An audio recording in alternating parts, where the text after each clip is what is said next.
भारतीय सेना की समंदर में बढ़ती ताकत है जिसे देखकर दुनिया हैरान है। चीन और पाकिस्तान भी परेशान है। भारतीय नौसेना ने जिस तरह से तेज गति से एक्शन किया उसकी दूसरे देश भी जमकर तारीफ कर रहे हैं। तो ऐसे में आपके लिए बहुत समझना जरूरी हो जाता है कि इस पूरे ऑपरेशन को आखिरकार अंजाम कैसे दिया गया है। इसीलिए हम आपको ये लगातार वीडियोस दिखा रहे हैं जिसमें आप साफ तौर पर देख सकते हैं वो जहाज जिसे हाईजैक किया गया और उसी के नजदीक वहां पर हमारे कमांडोज एक छोटी सी शिप पर मौजूद है और ऐसे ही करते हुए इन्होंने पूरे ऑपरेशन को अंजाम दिया है। अब हम आपको इसकी कुछ और डिटेल्स बताने जाने वाले हैं ताकि आप समझ सके कि कितना महत्वपूर्ण ये ऑपरेशन था जिसे अंजाम दिया गया और फिर कामयाबी हासिल की गई।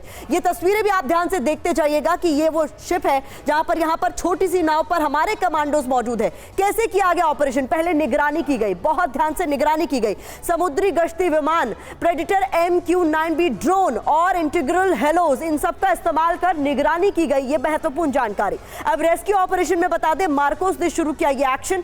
समुद्र के रास्ते शिप में एंट्री की गई और फिर अगवा शिप को छुड़ाया गया है। कुछ इस तरीके से इस पूरे ऑपरेशन को अंजाम दिया गया है। तो पहले निगरानी की गई और उसके बाद इस पूरे रेस्क्यू ऑपरेशन को अंजाम दिया गया। कुछ और डिटेल्स के लिए फिर से रुक करते हैं सुमित का।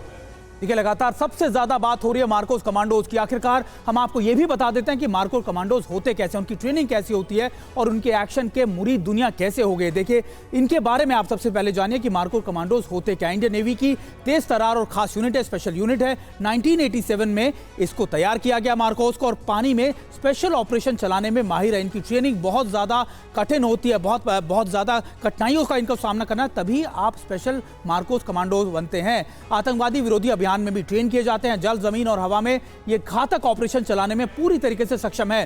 तेज और छिपकर हमला करने में माहिर है, यानी बहुत स्पीडी और रिकवरी तरीके से, या फिर आप कह सकते हैं कि कोविड ऑपरेशन चलाने में माहिर है। अमेरिकी नेवी सील की तर्ज पर इसको ट्रेनिंग दी गई है, लेकिन आज के समय में इसको उनसे भी बेहतर माना जाता है। मार्कोस न सिर्फ कश्मीर में बल्कि समंदर में भी लगातार बड़े ऑपरेशन चलाने में माहिर रहते हैं। इंपॉर्टेंट इन्फॉर्मेशन सुमित की तरफ से साझा की है। इस बीच एक बार फिर से अंजू का रुख कर लेते हैं। अंजू, चूंकि आप लगातार इस पूरे मामले पर नजर बनाए हुई थी, ऑपरेशन में कामयाबी मिल गई है, लेकिन उन हथियारबंद लोगों के बारे में कोई जानकारी जिन्होंने इस शिप को हाईजैक किया था, उसको लेकर कोई डिटेल्स?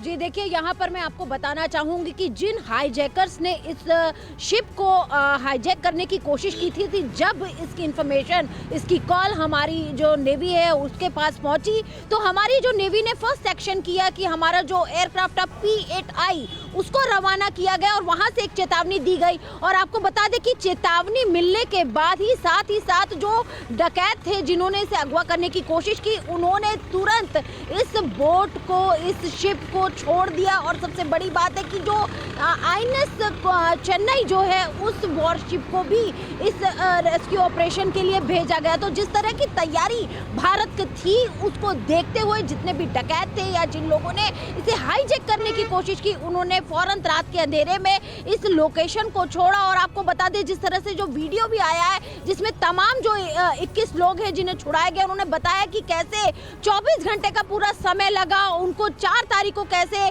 बंधक बनाने की कोशिश की गई, हाईजैक करने की कोशिश की है। लेकिन जिस तरह से नेवी ने पूरा ये एक्शन किया, उसके बाद जो हाईजैकर्स थे वो वहां से फरार हो गए, वहां से भाग गए। जी बहुत शुक्रिया इस जानकारी के लिए।